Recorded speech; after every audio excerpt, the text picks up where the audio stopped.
Hermanos, buenas noches. Los saludo en el nombre de Cristo Jesús.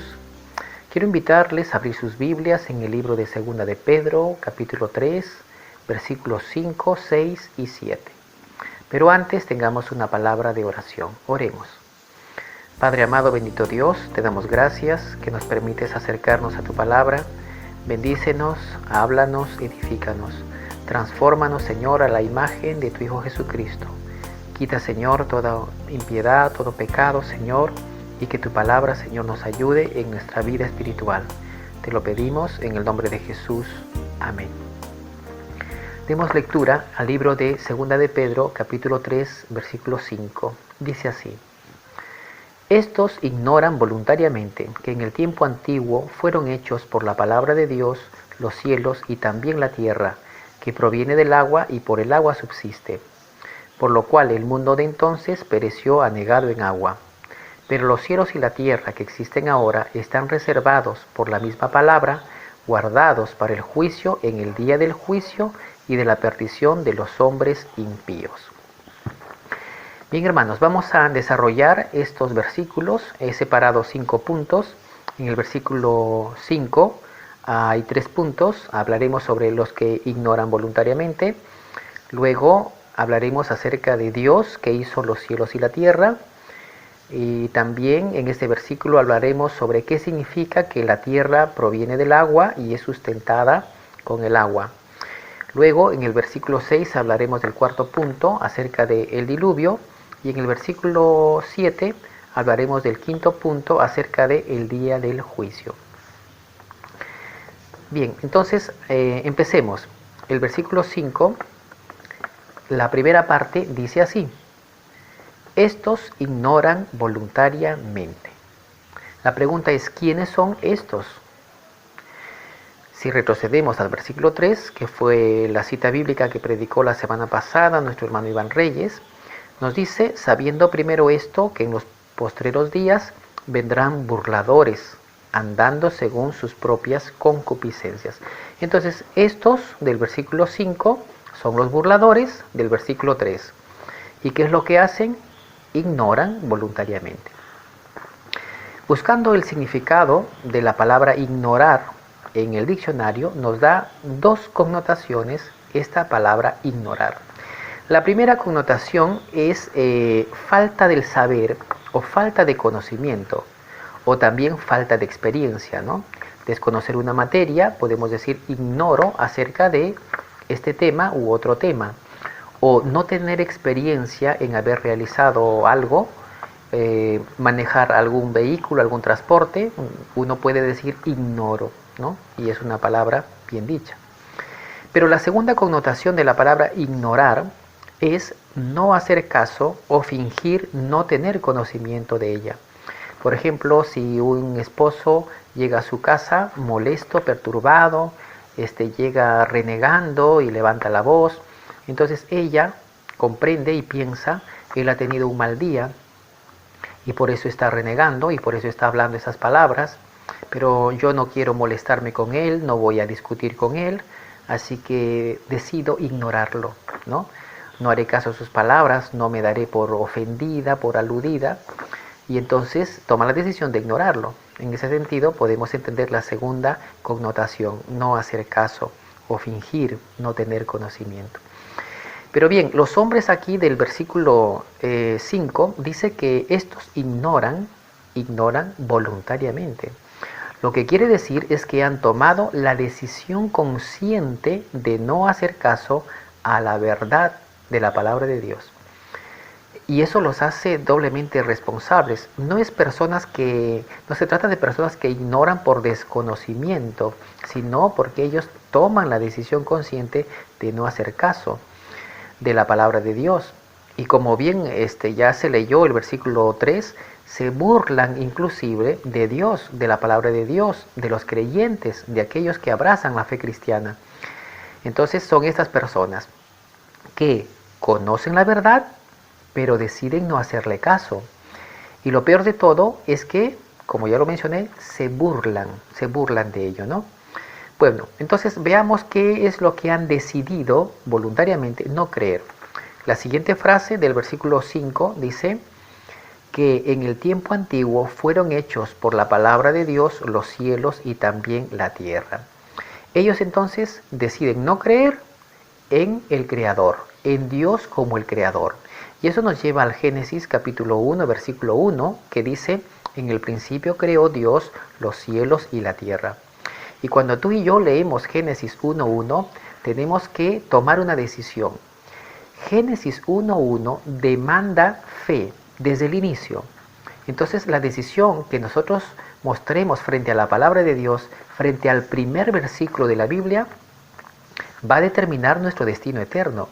Si creo o no creo, ¿no? Que Dios hizo el cielo y la tierra. Eso es lo que demanda este primer versículo, fe. Pero bien, algunas personas dirán: ¿y qué hay de aquellos que no tienen la Biblia, que no pueden leer Génesis 1.1? ¿Cómo pueden decir o cómo pueden creer en Dios? ¿Cómo pueden ser expuestos ante la palabra para ejercer fe? Y lo maravilloso de Dios es que Dios se ha revelado a toda la humanidad, a toda criatura que viva en la montaña más alta o en una isla o en un lugar muy remoto, muy alejado. Dios se ha revelado a todo ser humano, porque nos dice el Salmo 19.1. Dice así: los cielos cuentan la gloria de Dios y el firmamento anuncia la obra de sus manos. ¿Eso qué quiere decir? Que cualquier persona, al elevar sus ojos al cielo y mirar las estrellas, el firmamento, entonces debe concluir, ya que Dios nos ha dado razonamiento y capacidad de poder entender, que alguien debió crearlo. Si usted y yo nos encontráramos, por ejemplo, frente a las ruinas de Machu Picchu, no sería muy difícil llegar a la conclusión de razonar y decir de que alguien o algunas personas edificaron esa ciudadela.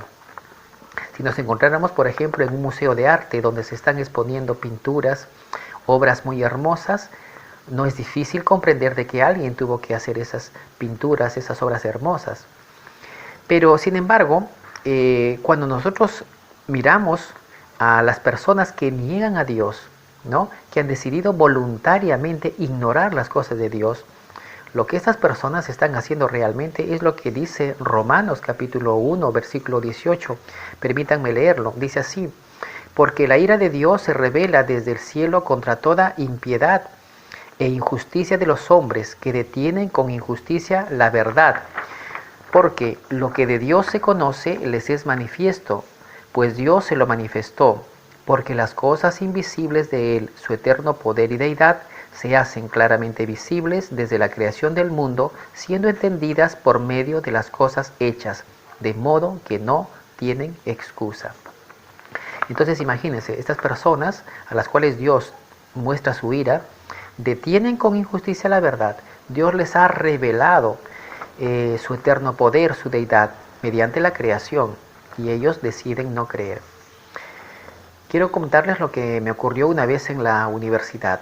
Yo había hecho traslado a otra universidad y estaban tocando un tema sobre abstractos. Yo nunca había llevado no conocía sobre ese tema de maquetas abstractas. En ese sentido ignoraba. El profesor dio los lineamientos y la semana que venía teníamos que traer las maquetas abstractas. Como yo no entendí y al menos traté de hacer una maqueta, y cuando llegamos al salón la semana siguiente, todos mis compañeros tenían sus maquetas abstractas, ellos habían entendido el tema. La mía no era abstracta, tampoco no era una maqueta convencional, pero al profesor le llamó mucho la atención mi maqueta. Y cuando entró al salón de clases, su mirada se dirigió a mi maqueta y la tomó en sus manos y la llevó al frente y comenzó a hablar de mi maqueta. Y dijo: si bien es cierto, esta maqueta no cumple los lineamientos de ser una maqueta abstracta, sin embargo, la composición, la elaboración de esta maqueta amerita una nota probatoria, ya que, etcétera, etcétera. Él comenzó a hablar y a dar casi como un discurso de varios minutos, resaltando ciertas características que sus ojos podían ver en mi maqueta, que bien se convertirían luego en un adorno para su sala, ¿no? Me enteré semanas más tarde, porque yo encargué mi maqueta en la biblioteca y después me comunicaron que el profesor se lo había llevado a su casa. Pero lo interesante de esa mañana en el salón de clases es que el profesor me ignoró totalmente Y él hablaba tan bien de la maqueta que como si la maqueta se hubiese hecho sola, no me dio el más mínimo crédito de haber yo elaborado esa maqueta. Y eso me hizo pensar y me hizo recordar a muchos hombres ateos que niegan a Dios, que se maravillan del universo, tienen sus grandes telescopios y hacen mucha ciencia con las estrellas y con los cometas y con los movimientos de las estaciones, etcétera, etcétera, y de la creación en general, y hablan inclusive otorgándole propiedades a la naturaleza como sabia naturaleza, ¿no? La madre naturaleza, cuán sabia es, pero niegan al Creador, no hacen caso al Creador, y pues eso me hizo reflexionar lo que me ocurrió en aquella oportunidad. Entonces, volviendo a nuestro texto, estos hombres son necios. ¿Y por qué digo que son necios? Porque el Salmo 14, el versículo 1, la primera parte, si leemos, dice así: dice el necio en su corazón, no hay Dios. Dios le llama necio a la persona que decide no creer en Dios. ¿Y quién es un necio? Si vamos al diccionario, el diccionario nos define la palabra necio: a la persona que persiste en su propio error y se aferra a posturas equivocadas. Él está en un error, pero persiste, se aferra a lo equivocado, ¿no? Y con eso va a dar a conocer que es una persona de poco entendimiento. A esos Dios les llama necios. Hay un programa de Ray Comfort, yo les recomiendo que lo vean, se llama Los Pasos del Maestro. En YouTube puede buscar un capítulo que se titula La ilusión atea. Y Ray Comfort entrevista a muchos ateos y entonces les pregunta si pueden tener mente abierta para ser confrontados con algún tipo de evidencia que podamos concluir de que hay un creador, y ellos aceptan. Y entonces comienzan a hablar acerca del ADN, del libro de la vida, de toda la información que está en el ADN, de tal manera que cada persona es diferente y esa información va a determinar el color de nuestros ojos, la forma de nuestro pelo, etcétera, etcétera. Y conversan un buen rato. Y al final de la conversación él les dice: ¿crees que te he presentado evidencia suficiente para llegar a la conclusión de que las cosas no se hicieron solas, sino que hay un creador? Y la sorpresa es de que la mayoría, por no decir casi todos, aceptan de que es razonable llegar a la conclusión de que hay un creador. Pero luego, cuando Ray Comfort les confronta y les pregunta: ¿qué decisión tomarás de ahora en adelante? ¿Dejarás tu ateísmo?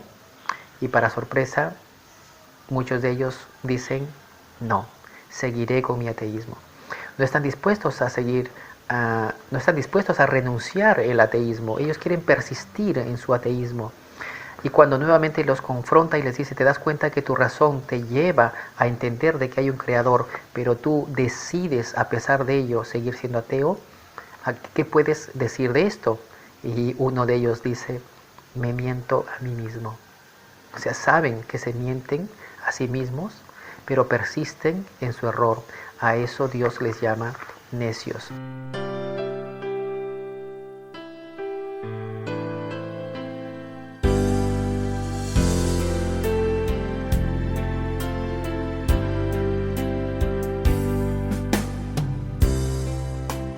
Vayamos a la siguiente frase, ¿no? Dice así en el versículo 5, la parte última: y también la tierra que proviene del agua y por el agua subsiste. ¿Qué significa esta frase, que la tierra proviene del agua? Eso nos lleva a desarrollar el Génesis en la creación, cómo Dios produjo o surgió la tierra. Leamos Génesis capítulo 1, versículos 9 y 10. Dijo también Dios: júntense las aguas que están debajo de los cielos en un lugar, y descúbrase lo seco. Y fue así. Y llamó Dios a lo seco tierra, y a la reunión de las aguas llamó mares, y vio Dios que era bueno. Entonces, la tierra que proviene del agua nos da la idea de que cuando Dios estaba creando el cielo y la tierra, pues todo el agua envolvía la tierra y o bien no había gravedad, de tal forma que las montañas estaban cubiertas de agua. Y al Dios pronunciar estas palabras, descúbrase lo seco, estaba atribuyéndole a la tierra esa propiedad de su fuerza de gravedad, de tal forma que las aguas descendieron y se descubrió la tierra seca, a la cual nosotros le llamamos con ese nombre de tierra. La otra posibilidad es que cuando Dios dijo, descúbrase lo seco, pudiera ser que no existían aún las montañas y que todo estaba envuelto en aguas. Y a la palabra del Señor emergieron, salieron, de repente con muchos terremotos, movimiento de las placas tectónicas, las cordilleras, las montañas, y se descubrió así lo seco. Cualquiera de las dos pudiera ser cómo es que se produjo que la tierra o los lugares secos se mostraron, y de esa manera Dios ha creado la tierra seca, ¿no? Cuando dice júntense las aguas, creo yo, puede ser la gravedad, o cuando dice descúbrase lo seco, puede ser que emergieron. Muy bien, pero la siguiente frase dice que el agua sustenta la tierra, ¿no? Y se sustenta con el agua. Eso nos lleva al libro de Isaías, capítulo 55, versículo 10, que dice: porque como desciende de los cielos la lluvia y la nieve, y no vuelve allá, sino que riega la tierra, y la hace germinar y producir, y da semilla al que siembra y pan al que come. Bien, este versículo nos habla de que la tierra se sustenta, se nutre, ¿no? Las plantas, las frutas, por las lluvias, la nieve, el rocío, hace germinar las plantas, y de esa manera nosotros obtenemos nuestros alimentos. Luego vayamos al versículo 6, dice 2 de Pedro 3:6, por lo cual el mundo de entonces pereció anegado en agua. Este versículo 6 nos habla acerca del diluvio. El diluvio, Dios usó el agua precisamente, esta agua que nutre la tierra, esta agua que sustenta la tierra, que nos trae mucho bien, fue usada por Dios mismo para traer destrucción, para la muerte de las personas que vivieron en aquel entonces, ¿no? Y eso nos lleva al capítulo 6 de Génesis, el versículo 17, que dice: y he aquí que yo traigo un diluvio de aguas sobre la tierra para destruir toda carne en que haya espíritu de vida debajo del cielo. Todo lo que hay en la tierra morirá. El diluvio es enviado por Dios como un juicio para castigar a la humanidad. La humanidad en aquel entonces se había pervertido, la humanidad se había corrompido, como bien lo dice el versículo 11 y 12 de Génesis 6, y se corrompió la tierra delante de Dios, y estaba la tierra llena de violencia. Y miró Dios la tierra, y aquí que estaba corrompida, porque toda carne había corrompido su camino sobre la tierra. Entonces vemos que el juicio de Dios viene precisamente porque el hombre ha corrompido sus caminos, y es así como Dios decide destruir por medio del agua. Y eso nos lleva a un pasaje en el Nuevo Testamento, en el libro de Mateo, el capítulo 24, versículos 37 al 39, que dice así: mas como en los días de Noé, así será la venida del Hijo del Hombre, porque como en los días antes del diluvio estaban comiendo y bebiendo, casándose y dándose en casamiento, hasta el día en que Noé entró en el arca. Y no entendieron hasta que vino el diluvio y se los llevó a todos. Así será también la venida del Hijo del Hombre.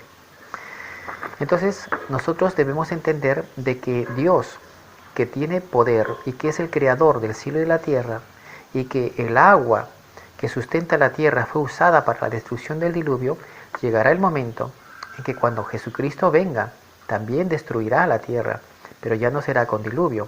Eso nos lleva al versículo 7 y final de la meditación de esta noche. Dice así la palabra del Señor: pero los cielos y la tierra que existen ahora están reservados por la misma palabra, guardados para el fuego, en el día del juicio y de la perdición de los hombres impíos. ¿De qué nos habla esto? Del día del juicio. Y no será con agua, sino con fuego. Por la misma palabra de Dios, dice esta escritura, que está reservada la tierra. Dios va a traer destrucción, va a llegar el fin. Así como Pedro hace una referencia a Génesis 1:1, desde el inicio de la creación, ahora Pedro habla del fin de la creación. Tuvo un principio la tierra, un inicio, un comienzo, con la palabra de Dios fueron creados. Bueno, para el final de los tiempos, con la misma palabra del Señor, traerá destrucción. Y eso nos lleva a leer al capítulo 2, versículo 9 de 2 de Pedro, que dice: sabe el Señor librar de tentación a los piadosos y reservar a los injustos para ser castigados en el día del juicio.